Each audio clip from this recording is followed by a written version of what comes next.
I have had companions ask me while in the jungle why they didn't see more of the wildlife.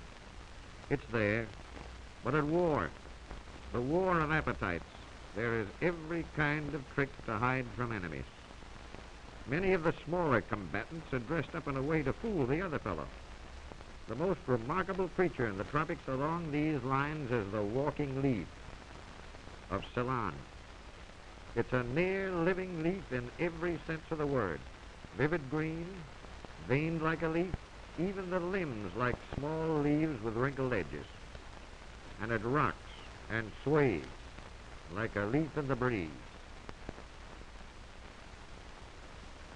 The walking stick has the same idea, only its shape is a bit different, like a thin twig, and it can do a wiggly little dance like the leaf insect. There are many kinds like this in the tropics. Curiously enough, the mimicry of a stick has been imitated by another insect that lives beneath the surface of stagnant lakes and is called the water stick.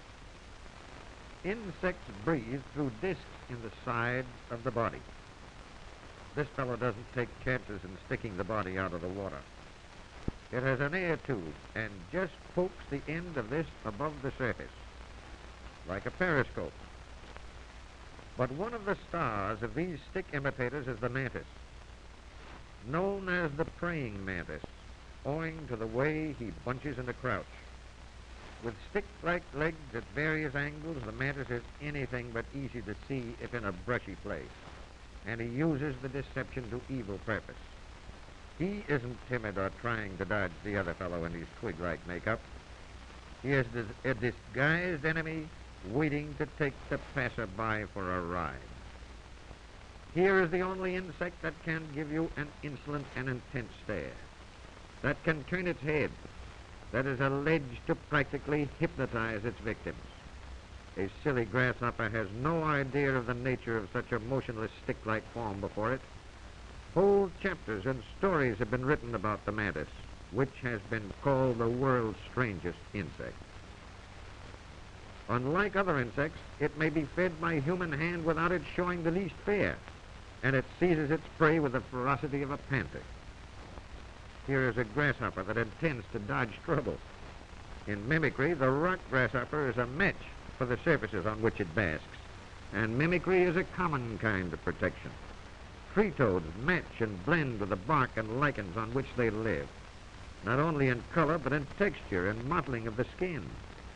I've almost had my nose on them before I found them. And that brings us to the point why some of the fur animals are brown in the summer and white in winter. The hair turns white with the first cold weather and sticks close to the early patches of snow. Among the great sand drifts of the desert, you'll find all sorts of little spiky plants. And if you are hunting for horned toads, which are really desert lizards, you look among little patches of cactus plants where the toads are hiding. They shuffle the sand over their backs and leave only their spiky heads peeking out. It's hard to tell which is a toad or a sprouting cactus. You take a stick and dig under little mounds of sand or what may appear like small cacti. I've dug one out, but failed to see another a few inches away until it happened to move its head in keeping an eye on me. Then again, they are hard to see even in the open, as they bask, flattened to the ground, and their hue is the same as that of the desert sand. Hues of pink or of yellow, precisely matching the sand. There is a kind that has a perfect crown of sharp spines. Thus the game of make-believe is carried on in the jungle, the deserts, and in the sea, where the masquerade is even more remarkable. But let us get right down to the reason for all this. Imagine a small crab very much out of luck, attacked by a 20-pound filefish. The rock crab has always worried about these strong-jawed fish. He lives in a bad neighborhood. There are many dark alleys. He has always fitted a dead sponge to his back, a tough old sponge with a big dent in it. And what fish would think of swallowing a sponge. But he has grown fat, and the sponge he was wearing kept popping off like a hat in a breeze, and tide currents are like the wind. This sponge has a good dent, but it's quite a job to jam it over a fellow's back.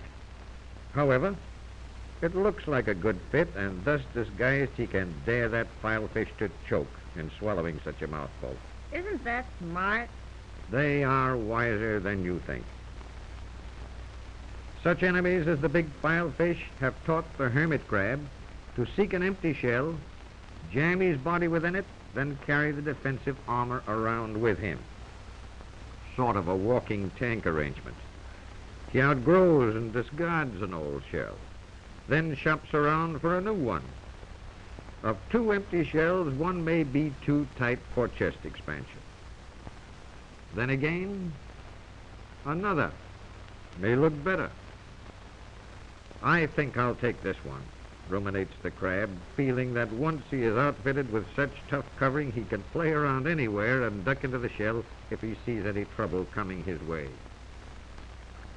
Under the surface of the very seas where we sailed our camouflage ships lives the original camouflage artist, the cuttlefish. He can go a several points better by being blotched one minute and striped the next. You may remember how we striped our warships like zebras or broke their outlines by big splotches of color. That is camouflage, the breaking or confusing of marginal lines so an object is difficult to determine. The cuttlefish, in changing its pattern, is astonishing. The changes take place right in front of your eyes, blotches or stripes, coming or going. You say the zebra effect seems to be one of his favorite designs. It's one of the best to break outlines, but they are liable to swing into a pebble pattern to match the coarse sand of the bottom, a combination of camouflage and mimicry. But there are keen eyes in the sea. An enemy may know the tricks in advance. Then comes the star play, the smoke screen.